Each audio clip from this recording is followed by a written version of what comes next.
Patmos when he was receiving them revelations, and he got the book. And this is what the ship looked somewhat like. Go ahead. Revelation 10:1.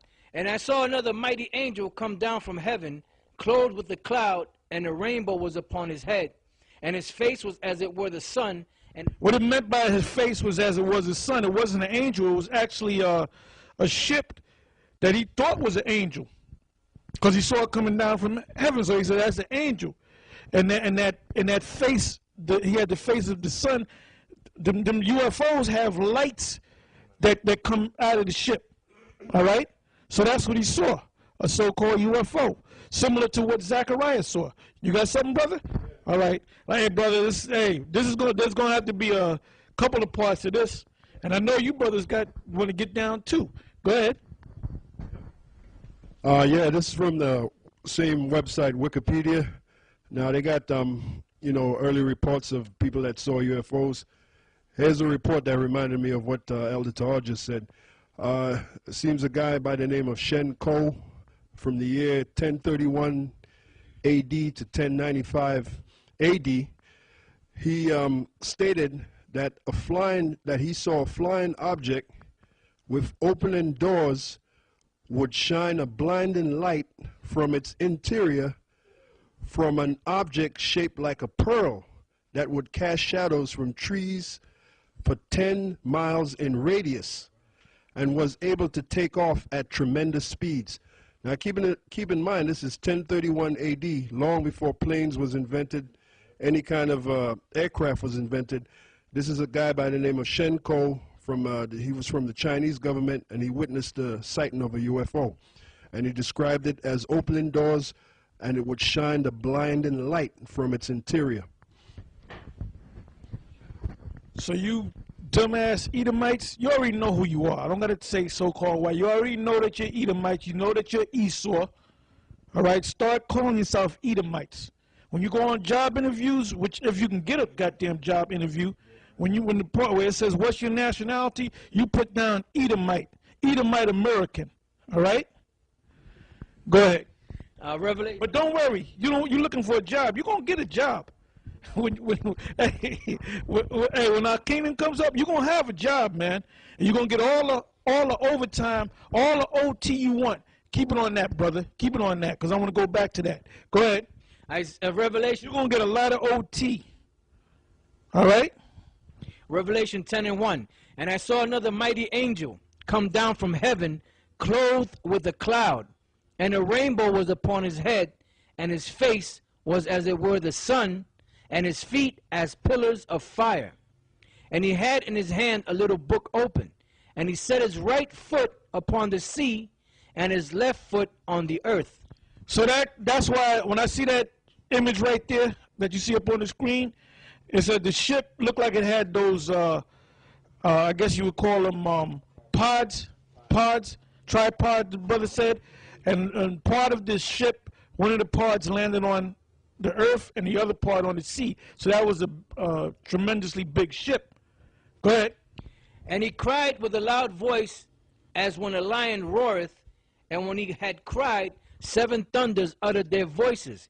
And when the 7 thunders had uttered their voices, I was about to write, and I heard a voice from heaven saying unto me, seal up those things which the 7 thunders uttered, and write them not.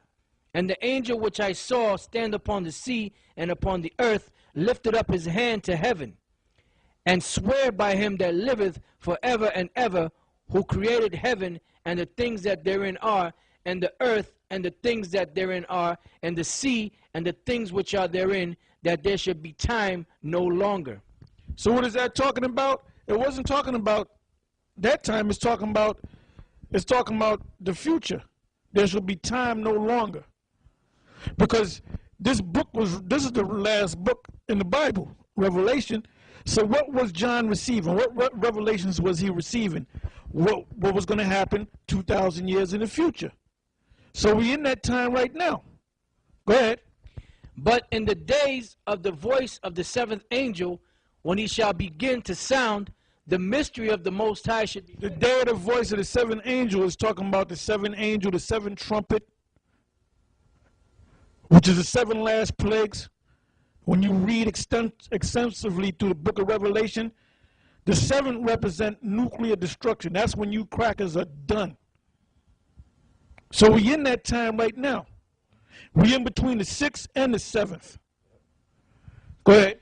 When he shall begin to sound, the mystery of the Most High should be finished, as he had declared. You're right, because it's not going to be a mystery anymore.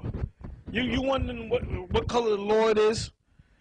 Who is the chosen people of the Most High, whether the so-called Jews in Israel or people of the Most High? And all these things are mysteries to most of y'all. But the mystery is going to be revealed because he's going to make everything, he's going to manifest everything.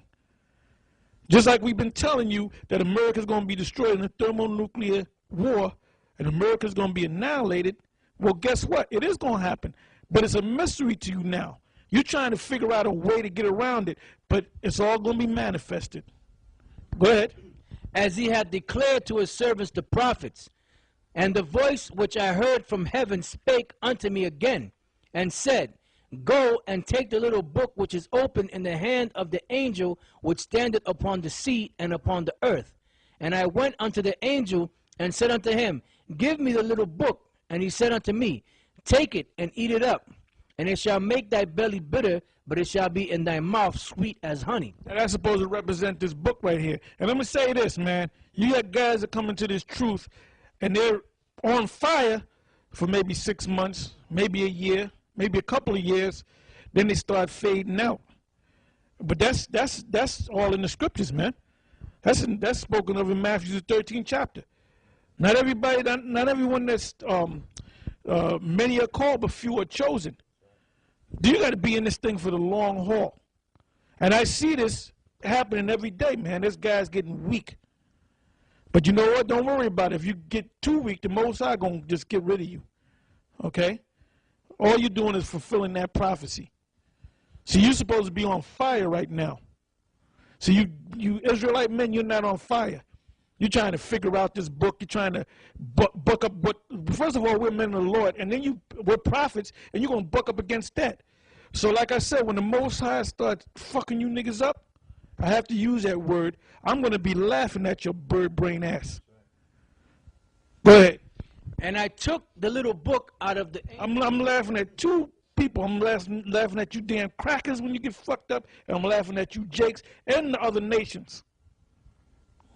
Because I want to get out of this goddamn garbage, this cesspool of madness. Babylon the Great. Then you got this monkey. Where's that? I had the picture. Where the nigga at? Here he is right here. This nigga right here. Let me tell you something. When they did this cartoon, they were saying that's Barack Obama. But the white man's a natural born liar. They blow the monkey away. That's why they made that statement that they made. Who gonna make the new stimulus? Because that's Barack Obama. And then I put down, you can't see it, but I put down, I said, I'm the president. This is Barack Obama saying that. Oh, let me see if I can get.